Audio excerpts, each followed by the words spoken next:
I just marked the 19th anniversary of my diagnosis with MS.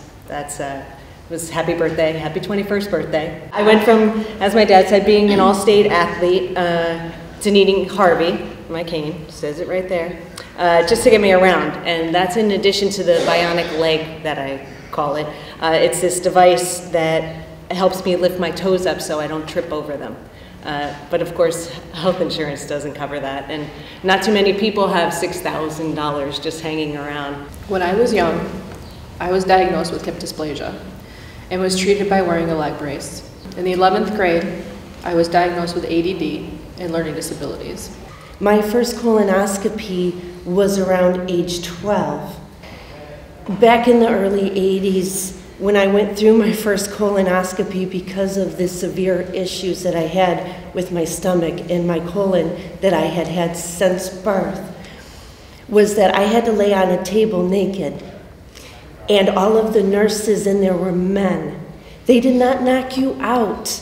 You laid there, and they did what they needed to do. And my mommy and daddy could not be there. So I went through all of these different tests, and my whole life I've always heard the same thing. We don't know what's wrong with you. Your tests are inconclusive.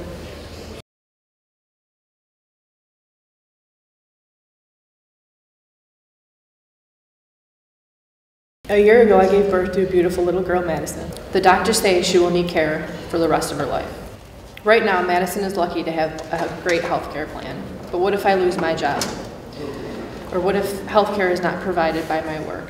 Because they're 19 and 20, I'm 40. And I'm still having these issues, constantly hearing they don't know what's wrong with me. Well, you know what? Who can tell me? And that is why that 1602 is so important, because I need someone to tell me. I'm not complaining about what I've gone through. We are concerned about our children. I always find ways to make things happen because I won't give up.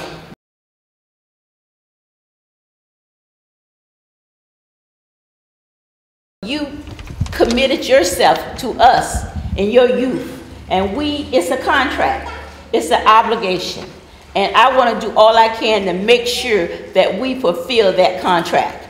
As a country, we got to make sure that we do well by our soldiers, and when they come home, take off the uniform, our veterans.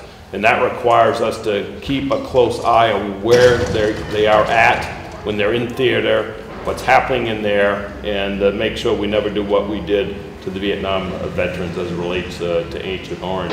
We must do better to keep faith with our veterans and leave no veteran behind by providing the health care, the outreach, the research, and the caregiving that is necessary to provide them with the health care they need and their families.